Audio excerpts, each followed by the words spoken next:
If you woke up at 3 a.m. completely alert and the next day you end up binging, that's probably didn't start with food. Let me walk you through what happened to me today. So I woke up at 3 a.m., not groggy, not half asleep, just fully alert. For about an hour I kept turning, from side to side, and by 4 a.m. my eyes were pretty much wide open. And that's usually a cortisol spike. And when cortisol rises too early, you feel awake for no reason, slightly wired, restless, like your body decided it's morning. But normally cortisol should peak around 7 or 8 a.m. And that's what helps me to wake up naturally. That's what helps you to wake up naturally as well. Mine peaked at 3 a.m. and it kept me functioning until about 8 a.m. Then I dropped. Instead of feeling ready for the day, I felt super drained. And that was the first signal that my stress response was off. The last few weeks have been really intense for me. I had a lot of stress, heavy conversations, processing a lot of emotionally, and you can ignore that mentally, but your body doesn't. I still went to the gym afterwards and I gave myself about half an hour to see if I could even do something light.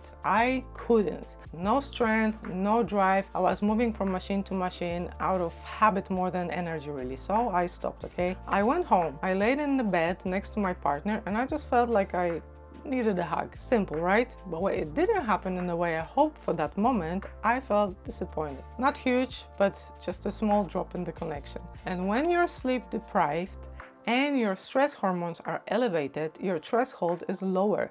Things that you would normally brush off can feel heavier for you. Your system has less buffer, and that's a vulnerable place to be because your brain starts looking for fast regulation, quick relief, quick dopamine, something immediate. So I bought donuts, and yes, it turned into binge.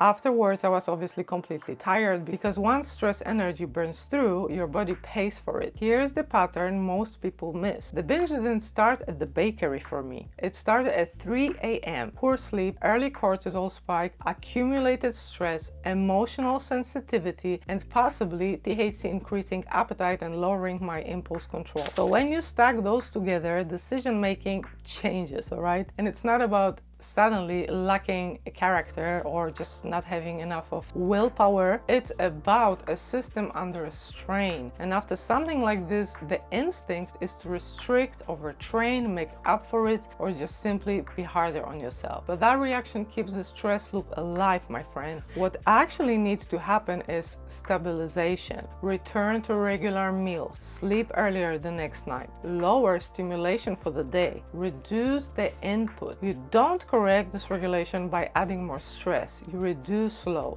and then you investigate. Become a detective of your own patterns. Instead of reacting emotionally, ask structurally, what has happened in the last 24 hours? When did my energy shift? What was building before the behavior showed up? Relapses are rarely random, let me tell you that. They are usually predictable in hindsight. And when you start mapping the chain instead of attacking yourself, the chain gets shorter next time. And that is adaptation. That's learning. That's regulation improving. If you haven't watched yesterday's video about tracking your own patterns, watch that next. Today was a real life example of exactly that process. And I left a free resource below if you want to go a little bit deeper on your healing, only if it feels right for you. And if something in this resonated, please let me know in the comments. I love to read them and I hope to see you on the next one.